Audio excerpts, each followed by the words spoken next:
The quantum sensors aboard Earth's orbital defense platform, Aegis, picked up the anomaly first.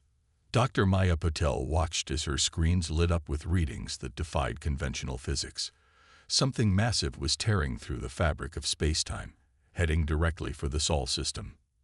"Director Chen, you need to see this," Maya called out, her fingers flying over the holographic interface as she tried to make sense of the data.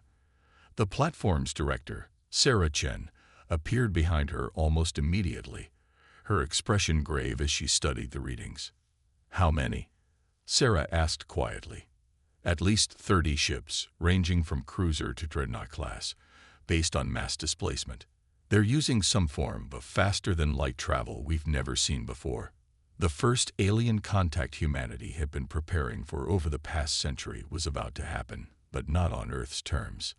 Sarah's hand moved to the quantum communicator at her throat, a piece of technology that wasn't supposed to exist according to public records. "This is Director Chen. Initialize Protocol Omega. This is not a drill." Across Earth and throughout the solar system, hidden facilities began powering up. Beneath the Mariana Trench, quantum computers spun to life. In underground bases on Mars, weapon systems emerged from their camouflaged bunkers. Humanity had learned long ago that it was better to be overtly primitive and covertly advanced. The alien fleet emerged from their FTL travel precisely 12 minutes later. Their ships were beautiful organic curves of some opalescent material that seemed to flow like liquid metal. The lead vessel was massive, easily twice the size of Earth's largest official space station. "They're broadcasting," Maya reported, her hand steady despite the tension. "All frequencies, multiple formats. They're trying to be understood." Sarah nodded. "Let them think their technology is beyond ours. Route it through our old satellite system, make it look like we're struggling to decode it." The message, when it finally displayed, was both eloquent and concerning.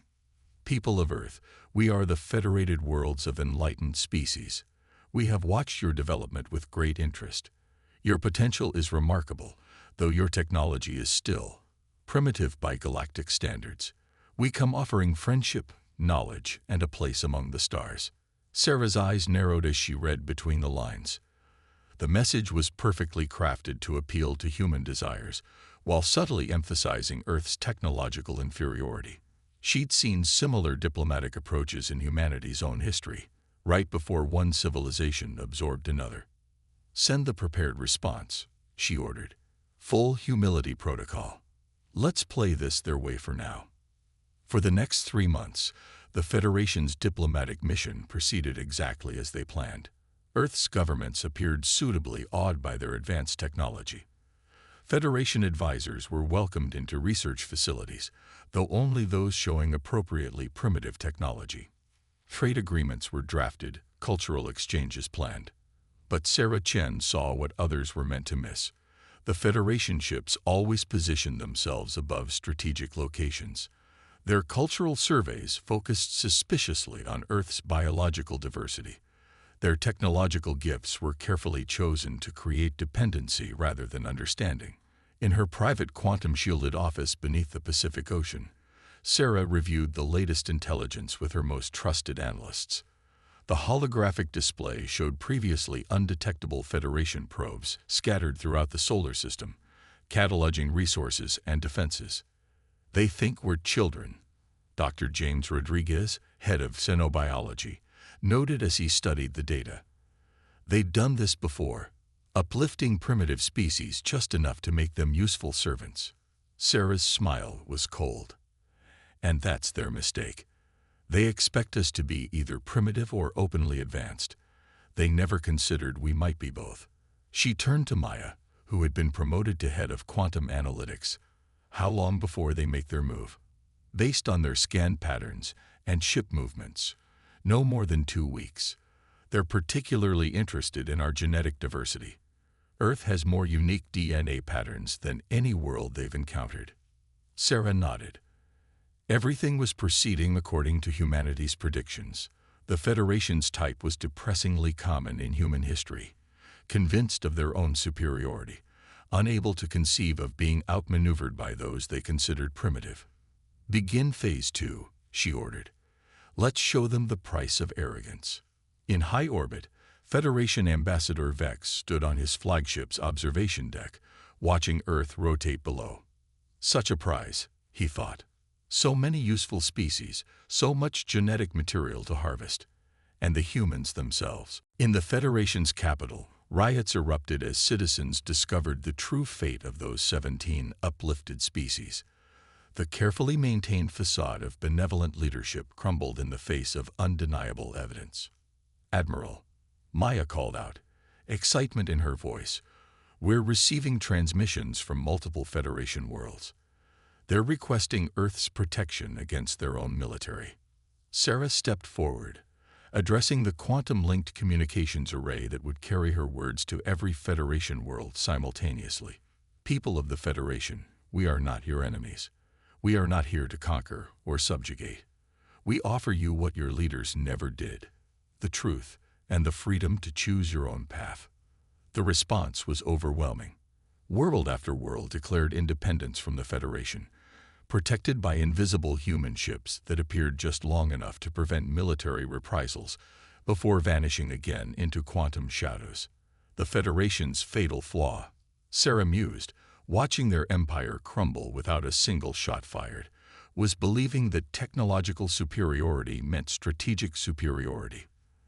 They never understood that true power comes from adaptability, from being able to see beyond conventional thinking.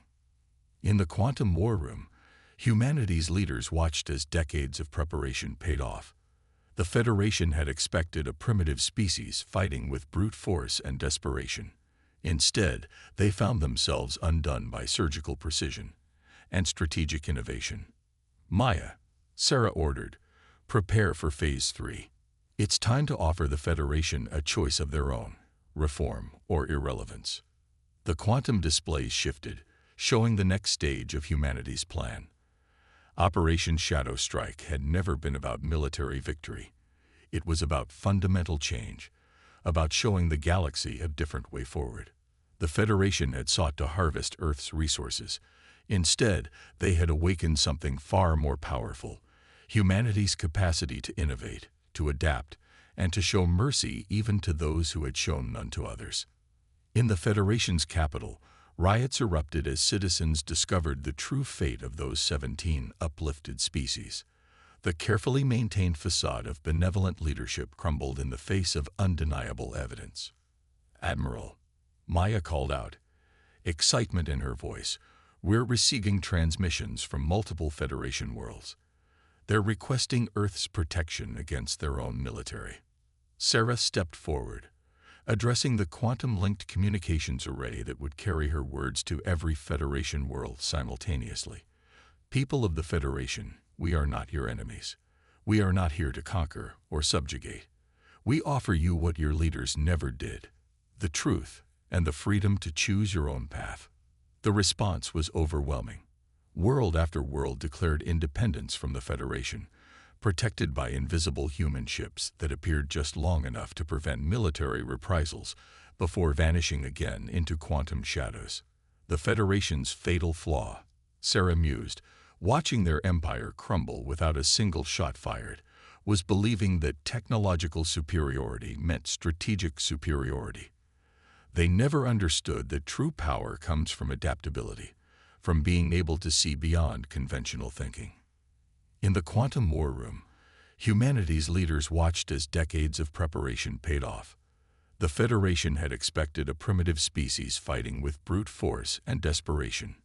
Instead, they found themselves undone by surgical precision and strategic innovation. "Maya," Sarah ordered, "prepare for Phase 3. It's time to offer the Federation a choice of their own, reform or irrelevance." The quantum displays shifted, showing the next stage of humanity's plan. Operation Shadow Strike had never been about military victory. It was about fundamental change, about showing the galaxy a different way forward. The Federation had sought to harvest Earth's resources. Instead, they had awakened something far more powerful: humanity's capacity to innovate, to adapt, and to show mercy even to those who had shown none to others.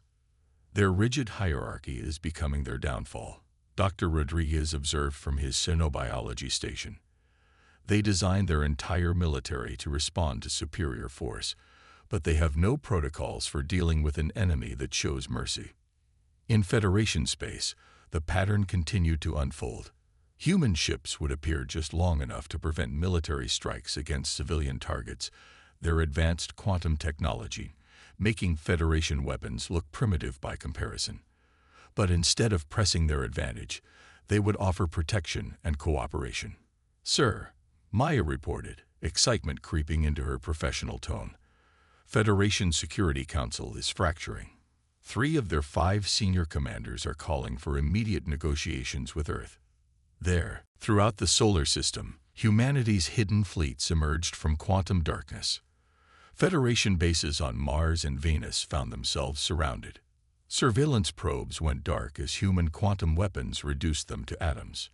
"Your Federation has encountered 17 other species," Sarah continued, watching as human special forces materialized in the chamber, their quantum shift armor making them appear like ghosts. "You uplifted them just enough to make them dependent, then harvested their worlds for resources. But you never considered one might be hiding their true capabilities, waiting to catch you overextended." The Federation's mighty flagship, pride of their fleet, now floated powerless in space. On Earth below, hidden defense systems activated, revealing a planet far more prepared than anyone had suspected. "Ambassador Vex," Sarah's voice carried the weight of humanity's verdict. "You came to show us our future. Instead, let us show you yours." "Maya, initiate Project Prometheus." As Vex watched in horror, quantum signals rippled through space, reaching every Federation ship and base in the solar system. The Federation's greatest strength, their standardized crystalline technology, became their greatest weakness as human quantum viruses spread through their networks at the speed of thought. The age of Federation supremacy was over. The age of humanity had begun. The quantum war room beneath Mount Cheyenne hummed with activity as humanity launched its counteroffensive. Holographic displays showed Federation space in real time, their supposedly unbreakable encryption now an open book to Earth's quantum computers. Maya Patel stood at the central command station, coordinating the first phase of Operation Shadow Strike. Around her, specialists from every field of human advancement worked in perfect synchronization. They trained for this moment for decades. "Stealth Fleet Artemis reports ready," she announced, watching as hundreds of quantum-cloaked ships moved into position. "Federation homeworlds still show no signs of detecting our approach." Admiral Chen nodded, studying the strategic display. The Federation's arrogance had given humanity everything they needed: access to their networks, their tactical databases, and most importantly, their assumptions about what was possible.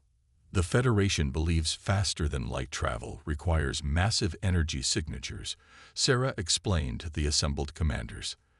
They never considered that quantum tunneling could be done silently. Their early warning systems are watching for the wrong signs.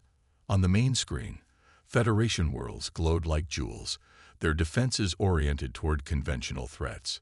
They had no way of knowing that human ships were already in their orbit, invisible to their primitive quantum sensors. "Begin Phase 1, Sarah ordered. "Let's show them why humanity's greatest strength isn't our technology. It's our ability to think differently." Across Federation space, chaos erupted as their communication networks suddenly fragmented. Quantum viruses, evolved far beyond their original forms, spread like wildfire through crystalline computers. But unlike the brutal shutdown in the solar system, these attacks were surgical, precise. Civilian infrastructure remains untouched, Maya reported, watching the data streams. Military commands are isolated, their responses delayed. Federation fleet movements are now visible to all civilian populations. This was the true genius of Operation Shadow Strike.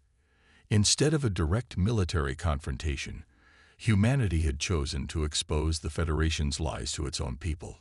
Every world under Federation control could now see the true purpose of their enlightened leadership, the systematic exploitation of species after species. "Sir," a young lieutenant called out, "we're detecting massive public demonstrations on 12 Federation core worlds. Their own population is demanding answers." Sarah allowed herself a small smile. The Federation built their empire on lies and propaganda. They never understood that information wants to be free. Maya, initiate Phase 2. Throughout Federation space, quantum-cloaked human ships revealed themselves, not to attack, but to protect civilian populations as they rose against their leaders. The Federation's military found itself paralyzed, unable to suppress the uprisings without revealing the truth of their brutality to every world under their control. Federation Council is attempting to convene an emergency session, Maya reported, but their leaders can't reach their secure facilities. Someone seems to have leaked their private escape routes to the public. That someone was a quantum AI that had spent months analyzing Federation security protocols, finding the perfect pressure points. Humanity had learned that the most effective weapon against tyranny wasn't always a gun. Sometimes it was the truth. Adaptable, resilient, they would make excellent servants once properly adjusted. He had no way of knowing that deep beneath Earth's oceans, in hidden bases on Mars, and in quantum-cloaked facilities throughout the solar system, humanity was preparing to teach the Federation a lesson about underestimating primitive species. The price of their arrogance would soon come due, and it would be paid in full. The Federation's grand reception hall aboard their flagship, Enlightened Path, sparkled with an otherworldly brilliance. Crystalline structures caught and amplified light in ways that human physics claimed impossible. It was meant to awe the primitive humans attending the diplomatic summit. Most played their parts perfectly, gasping and staring in wide-eyed wonder. Admiral Sarah Chen, recently promoted to Earth's chief diplomatic representative, maintained a carefully crafted expression of diplomatic politeness. She wore a simple blue uniform that the Federation would see as charmingly primitive, its quantum tech components completely invisible to their scans. Admiral Chen, Ambassador Vex approached, his opalescent scales shifting colors in what humans had learned was a sign of anticipated triumph. "We are so pleased you could join us for this historic moment. Today, Earth truly joins the galactic community." Sarah smiled, noting the 6 Federation warships that had coincidentally moved into position around Earth during the summit.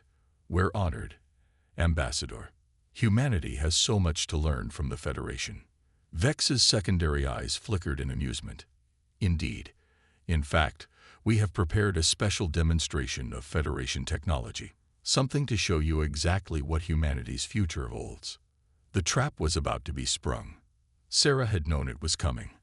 The Federation's pattern was consistent across 17 previously absorbed species.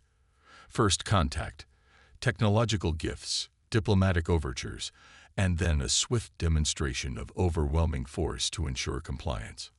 "Admiral," Maya's voice whispered through the quantum comm hidden in Sarah's inner ear. "Federation ships are powering up weapon systems. Energy signatures match the profiles we extracted from their databases." Sarah maintained her diplomatic smile as Vex led her and the other human representatives to the reception hall center. "Right on schedule." "Behold," Vex announced, his voice carrying through the hall, "the true power of the Federation." The chamber's walls became transparent, revealing Earth hanging below, and the Federation warships now moving into attack positions. "Your world's unique biosphere is too valuable to risk in primitive hands," Vex continued, dropping all pretense. "Submit to Federation authority now, and we will be gentle in our harvesting of Earth's genetic resources." Sarah looked around the room, noting the Federation guards moving to block all exits. She checked her quantum watch. 3 minutes until the Federation's weapons would be fully charged. "Perfect. Ambassador Vex," she said calmly, "I have a question about Federation technology. Your ships use crystalline computing cores, correct?" Vex blinked, thrown off script by the non sequitur. "I fail to see the relevance." "Because," Sarah continued, "crystalline systems are remarkably stable, nearly unbreakable. Unless, of course, someone introduces a quantum resonance virus directly into their command networks. Someone who's had 3 months to study Federation computers while pretending to be primitive. Vex's scales shifted to alarm grade as ship-wide alarms began blaring. On the transparent walls, the Federation warships suddenly began powering down, their lights flickering and dying. "What have you done?" he demanded, his composure cracking. Sarah smiled, but there was nothing diplomatic about it now. "We learned long ago not to advertise our true capabilities. While you were busy looking down on us, we were busy looking through you. Your databases, your technology, your weaknesses, all copied and analyzed." The chamber's doors slid open as Federation guards collapsed, their neural implants overwhelmed by targeted quantum pulses. Through the transparent walls, new ships appeared, seeming to materialize from empty space. Sleek black vessels of clearly human design, powered by technology the Federation had fought impossible for primitives to achieve. "Humanity humbly accepts your declaration of war," Sarah announced, her voice hard. "We suggest you prepare yourself for a demonstration of what a truly adaptable species can do." Vex staggered back, his scales now bone-white with fear. "But, your technology. You were primitive. We monitored you for years." "No," Sarah corrected him. "We let you see what we wanted you to see. A species doesn't survive and thrive on a death world like Earth by being predictable or showing all its cards. They're citing our handling of the conflict as proof that we're their evolutionary superiors." Sarah shook her head. "Contact them immediately. Make it clear that we don't believe in evolutionary superiority. That kind of thinking is what led to this conflict in the first place." The quantum communications array activated, projecting Sarah's image across Federation space. "To all Federation forces, we are not your superiors. We are not your conquerors. We are simply a species that learned different lessons on our path to the stars. We offer you partnership, not subjugation. The choice to evolve beyond the Federation's limitations is yours to make." The response was immediate and overwhelming. Federation military units began broadcasting their surrender en masse, not to human authority, but to the idea that cooperation could be stronger than domination. In his command center, High Commander Vex Trix watched his authority evaporate. His perfect military machine, designed to crush primitive species into submission, was being undone not by superior firepower, but by the simple demonstration of a better way. The humans, he realized too late, they're not fighting a war. They're teaching a lesson. Maya's quantum sensors detected the exact moment the Federation's military structure passed its breaking point. Like a crystalline lattice shattering under precise pressure, the chain of command dissolved as individual units chose their own paths. "Admiral," she reported, "Phase 4 is complete. Federation military cohesion has collapsed. Their remaining loyal forces are isolated and contained." Sarah studied the tactical displays, watching the Federation's mighty empire transform into something new. "Now comes the hard part," she said quietly, "teaching them how to build something better from the pieces." 1 year after Operation Shadow Strike, the Great Hall of Earth's new Galactic Coordination Center in Geneva hummed with activity. Representatives from hundreds of worlds, former Federation and independent alike, gathered to witness something unprecedented: the formation of a new kind of interstellar community. Admiral Sarah Chen stood at the podium, her quantum uniform now bearing the symbols of both Earth and the new Galactic Covenant. The badges were deliberately simple, lacking the ornate grandeur of Federation regalia. They represented something the Federation had never understood: the strength of humility. 1 year ago, she began, her voice carrying to every corner of the vast chamber. "We faced a choice. We could have used our hidden strength to become the very thing we fought against. Instead, we chose a harder path." In the audience, former Federation worlds sat alongside the newly freed species they had once oppressed. Maya, now Earth's director of xenotechnology integration, watched with pride as former enemies engaged in peaceful dialogue. The Federation's greatest weakness wasn't their technology, Sarah continued. It was their inability to imagine different ways of thinking, different paths of evolution. They saw the galaxy as a hierarchy to be climbed, with themselves forever at the top. On screens throughout the chamber, images showed the transformation of the past year. Federation military bases converted to scientific research centers, crystalline computers reprogrammed to share knowledge rather than enforce control, former slave worlds rebuilding with human assistance. Humanity's strength was never our hidden technology or our quantum innovations. Our strength came from Earth itself, a world that taught us to adapt, to think differently, to find new solutions. When the Federation looked at us, they saw primitives because we didn't follow their path. They never considered that we might have found a better one. In orbit above Earth, ships of various designs moved peacefully through space. The sleek black vessels of Earth's quantum fleet patrolled alongside reformed Federation cruisers and ships from newly independent worlds. Each maintained their own identity while working together, exactly as the new covenant intended. Today, we formalize what we have been building this past year, Sarah announced. Not an empire, not a federation, but a covenant. A promise between equals to help each other grow, to share knowledge without demanding submission, to protect without seeking control. Dr. Rodriguez, who had spent the year helping former Federation worlds understand their own genetic heritage, stood with a group of their scientists. Their research had already yielded breakthroughs that neither humanity nor the Federation could have achieved alone. We make this promise, Sarah continued, not just to each other, but to any other civilizations we may encounter. We will not repeat the Federation's mistakes. We will not assume our way is the only way. We will remember that true strength comes from diversity, from different perspectives, from the ability to adapt and grow. In the quantum war room beneath Mount Cheyenne, now transformed into a coordination center for the Covenant's protective fleet, operators watched for signs of trouble. But the galaxy was changing. Where the Federation had brought rigid order and submission, the Covenant brought flexibility and cooperation. The Federation sought to create an empire that would last forever. Sarah's voice carried the weight of history. They failed because nothing truly lasts unless it can change, grow, and evolve. Humanity didn't win this conflict because we were stronger. We won because we remembered what they had forgotten, that the universe is too vast and too wonderful for any one species or any one way of thinking. The chamber erupted in applause as representatives from hundreds of worlds stood to sign the Covenant Charter. Each signature represented not submission to authority, but a commitment to mutual growth and protection. Maya approached Sarah after the ceremony, holding a quantum pad with the latest reports. The last Federation holdouts have requested admission to the Covenant, she reported.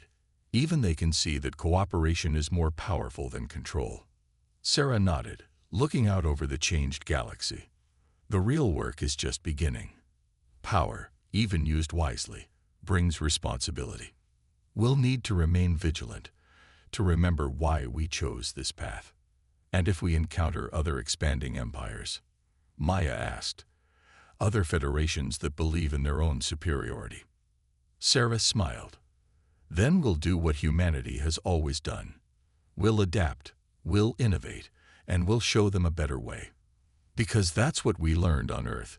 The true measure of advancement isn't technological power, but the wisdom to use it well. As the new covenant began its work, the galaxy watched and learned. Humanity had revealed itself not as conquerors or saviors, but as teachers and partners. The price of arrogance had been paid, and from its cost, something new and better had emerged.